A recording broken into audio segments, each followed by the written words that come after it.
All right, just getting over here to the shop for the day. Let's head inside.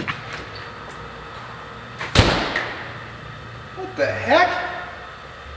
Yeah, I think we left the lights and the heat on, and the tractor shrunk. When I left, there was a full-size tractor here. Unbelievable.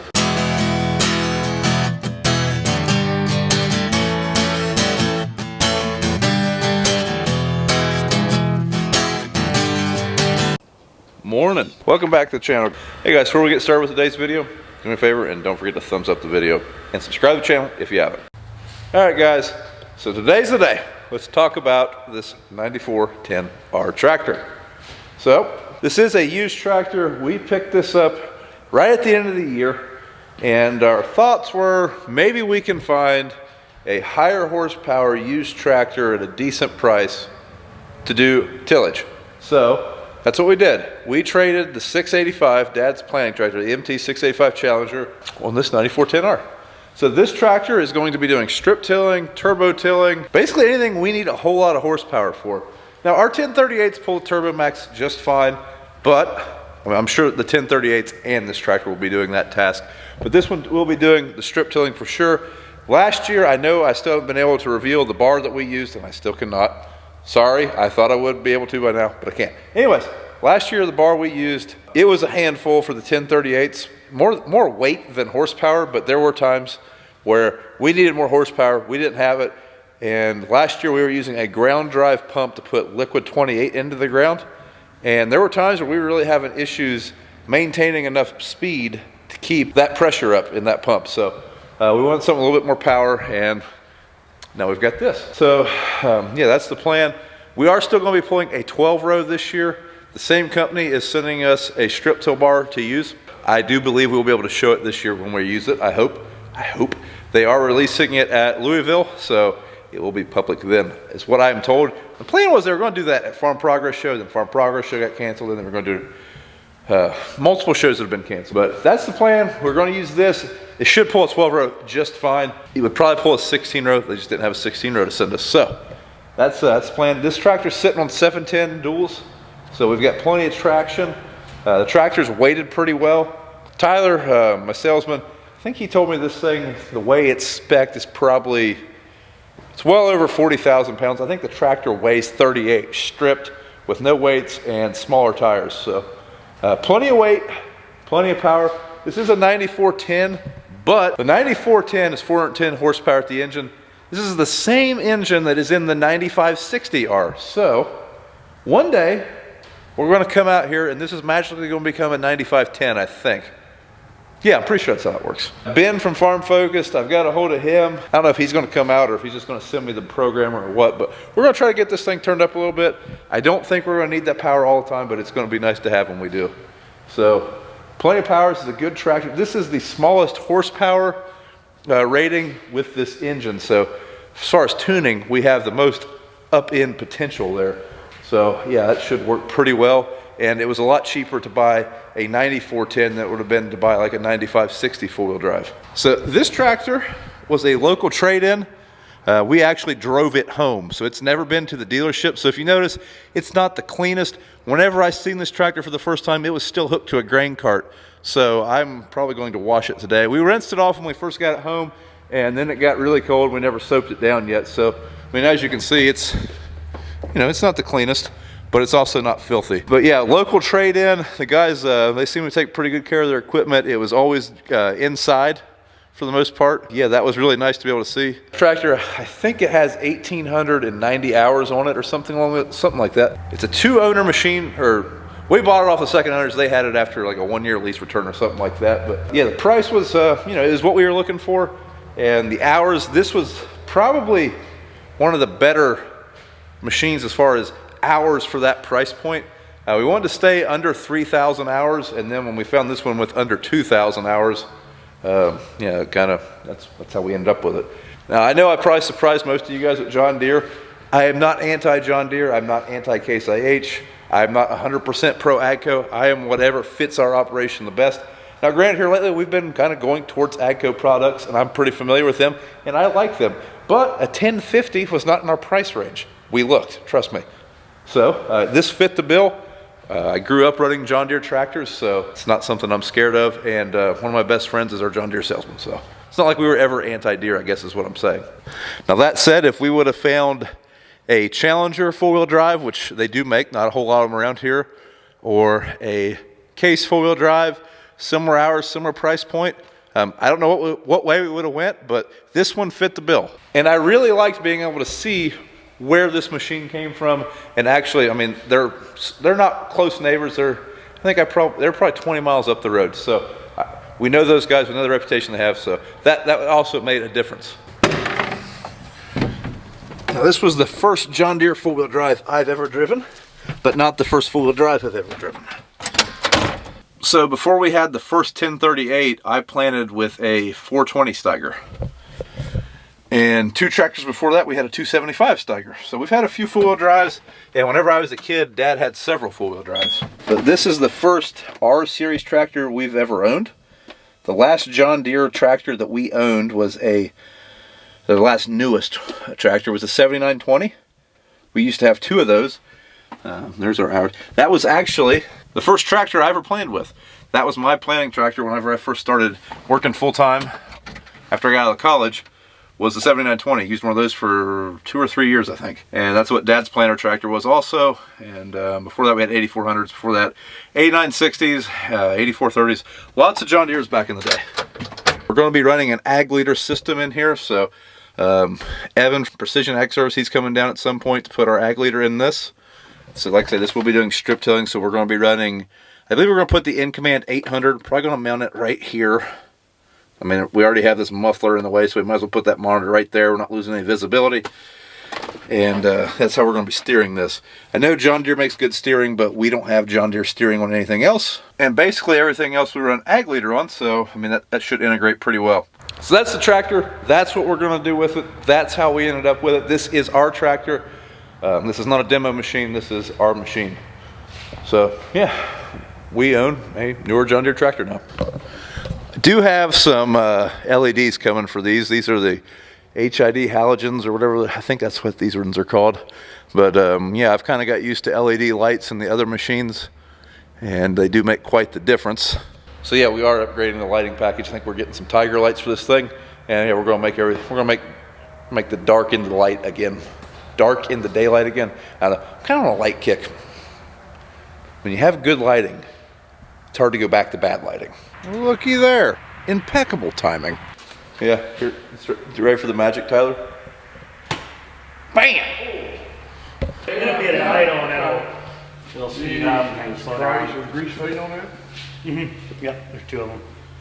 Yep, but you don't grease it till Every 50 hours? Yeah, no, it's at 500 hours. One of Dad's favorite hobbies is to give any salesman a hard time. Tyler being one of his favorites to do it too. No, that's So right now he's giving Tyler pretty a hard good time. time. It takes, it takes. So you're the one that makes all the money? It's $10,000. No. I don't. It's half as good as the old Same. 8960 tractor we had. Yeah, Well, that's only been, what, 30 years ago? An 8960? Cummins in it. yeah. Drink 25 gallon an hour idle. This one drinks 16, I think, when it was idling. Now, Tyler, did I hear you say you were going to wax this thing for you? Yeah, sure. Yep. Here, I'll be right back. There you All go. right, let's go. Oh, it's even the good stuff. God dang, looky here. This is how I know we got overcharged. This is mine. All right, so part of the reason that Tyler and Lindsay had to come down today was we were going to run ag leader on this tractor, and being that this is a John Deere, there's an unlock to do that, of course. So they came down to help us set up a My John Deere account and get the unlock in there. So that unlock we're putting in there, does that just let the ag leader interact with the John Deere steering components? Yeah, so that the non-John Deere guidance compatibility activation will go in there, so that way you can use a wheel angle sensor and stuff like that. Yep. They're the only ones that do that. All right, Tyler, how do I use this thing? Well, you push this, you go faster, you pull it back, and you go slower. That's not true. The engine goes faster. Okay, all right. So, It's 2:36 in the morning. That's the kind of dedication you get. tired. As far as the transmission goes, it's E18 power shift transmission. So just like what we had in the past, you can bump through your gears that way, downshift this way, reverse, neutral, and park. So pretty straightforward from what you're used to with like the 8400. As far as how you use the E18 or the efficiency manager in it, you have a little thumb wheel here. Right. So you can set 2 different presets. So like 2 different presets in yes, ground speeds? yeah. So you have F1 and F2. So we'll put it in forward. And see how there's a little 1 that comes up here? Yep. Okay. So when you hit 1, it's preset to 3.6 mile an hour. Okay. Then you run this clicker wheel here. That's how you adjust your preset. So let's say you're pulling something, you want to go 6.6 mile an hour. So when you hit F1, it will, with the throttle all the way ahead, it'll maintain the gear and engine speed to stay as close to 6.6 as it can. So it's not like a CVT or an IVT, but nope. It's trying to imitate that. It is. It's not going to be as dead on as a CVT or IVT, but it's going to get as close as it can. Then you have a second. There's a little toggle here. Right. So you can hit F2 like 26 mile an hour. So 2 would be maybe going down the road. It'll if you hit F2 and you have it set for 26, it'll maintain your 26 mile an hour road speed.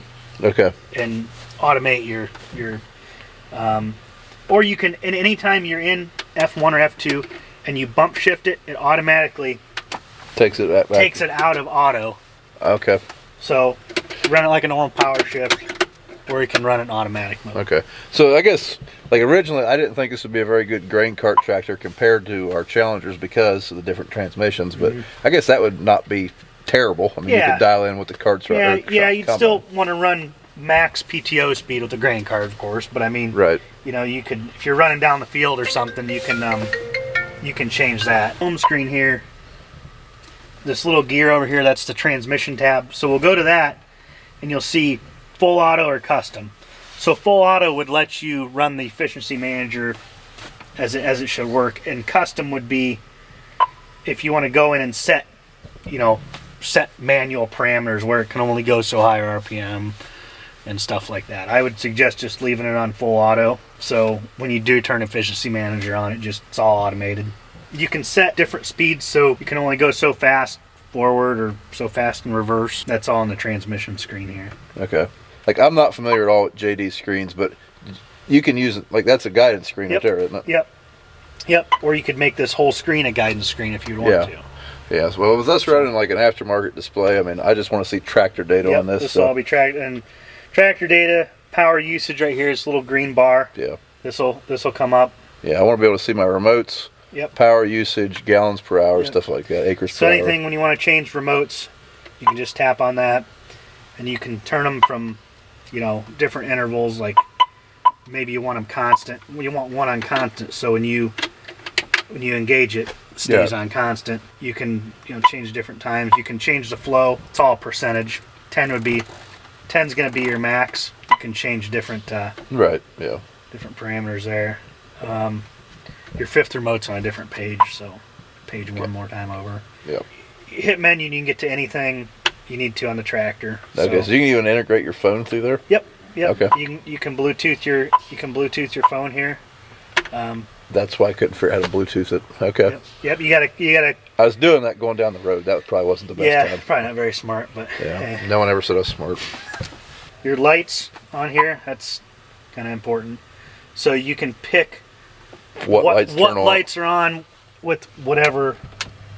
Okay. So right now, in 2, all the lights are on, but maybe you want, the front lights off or something. You can customize exactly what lights you want. I got you. That way, if you're taking something large behind you down the road, you can turn off your front lights but still have your... Going around a field by houses, you can shut the right lights off. You can set how long you want the lights to stay on after you get out of the tractor. That's all customizable through this. Okay. I mean, this is all stuff that most tractors have now. It's just, this tractor's from 2012, and I didn't realize they had that. Some of that stuff. Deere's a little bit ahead of, some other brands getting technology out there. Horn here. We'll start calling this the moped. It's a moped horn. Come on, John Deere. Where's the air horn? Come on. All right, Tyler and Lindsay, they just headed back to Ag Pro. They have left the premise, so I am going to attempt to freeze to death and wash this thing real fast. It's cold. It's real cold. It's not super cold, but it is 30 degrees, 35 degrees, which is colder than I want it to be when I'm washing stuff, but it is what it is. All right, let's freeze.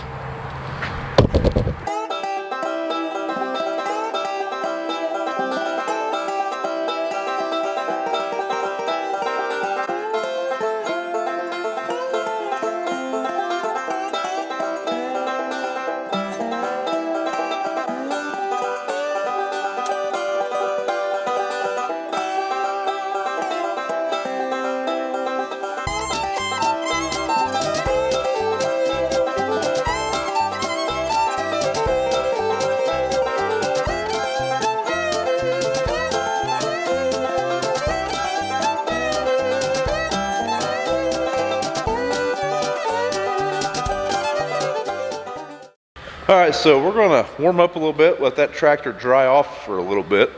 And while it's doing that, we're gonna figure something out to do with some of this stuff. Fun fact about the forklift, as you can tell in the last video, it was parked here, now it's parked over there, and we have an LED light right there that was not there.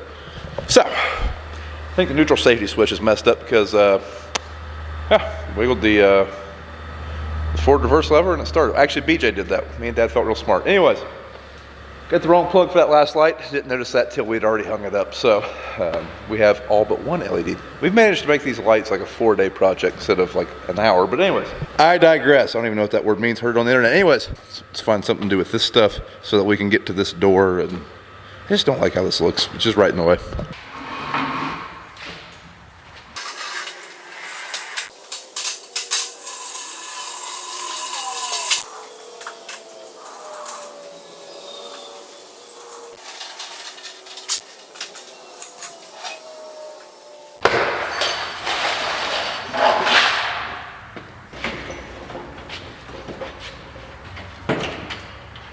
Okay.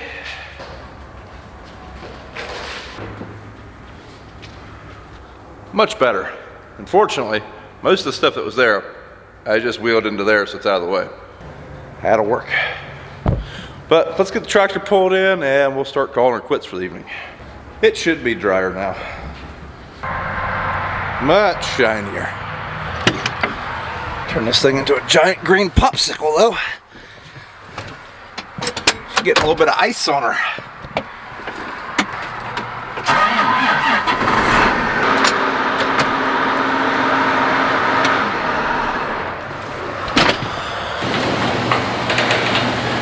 All right guys, that's gonna be it for this one. So now you know the story of the tractor and why it's here. I think in the next day or so, we're gonna be getting one of the Challengers up here because like I said, the ag leader system is going in this tractor and get that up and ready and get this thing ready for spring. Thanks for watching. We'll see you in the next one. Hey, don't forget to like the video. Subscribe if you haven't. You know, I can see that. A lot of people are watching this that aren't subscribed. Subscribing is free. You can do that in the corner. All you have to do is have a Google account.